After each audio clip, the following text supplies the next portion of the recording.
Bonjour, aujourd'hui je vous emmène faire le canyon d'Audin dans les Alpes-Maritimes. Nous avons réalisé uniquement la partie basse car nous ne voulions pas emmener 80 mètres de corde pour faire un seul rappel de 40 mètres.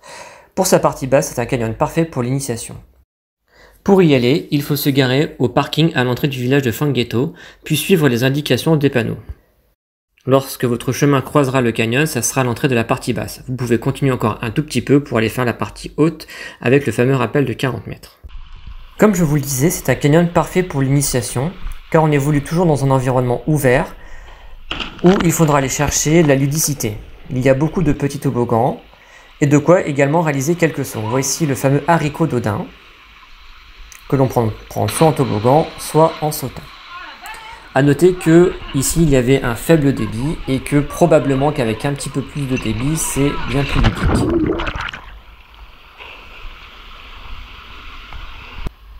Les obstacles que l'on voit ici sont entrecoupés de marches, dans un environnement plutôt ouvert, où il serait possible, en cas de problème, de se mettre rapidement à l'abri.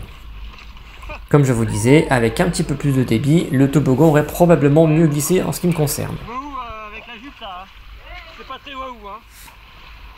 Ah si, regarde s'il a glissé.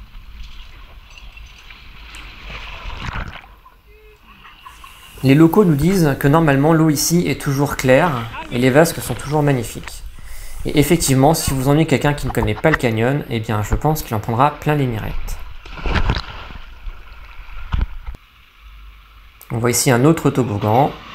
C'est souvent le cas en fait ici dans ce canyon où des marches séparent différents obstacles et où parfois il faut comme ici escalader un petit peu pour aller chercher des sauts un petit peu plus haut ou un peu plus techniques.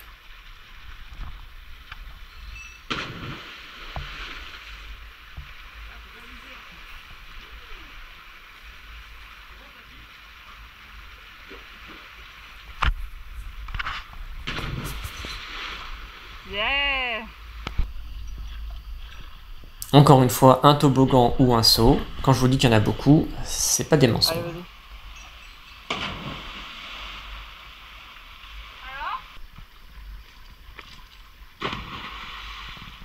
Certains sauts nécessitent des pas d'escalade un petit peu hasardeux comme ici, où il faudra vraiment être très à l'aise et avoir le pied sûr pour s'y rendre.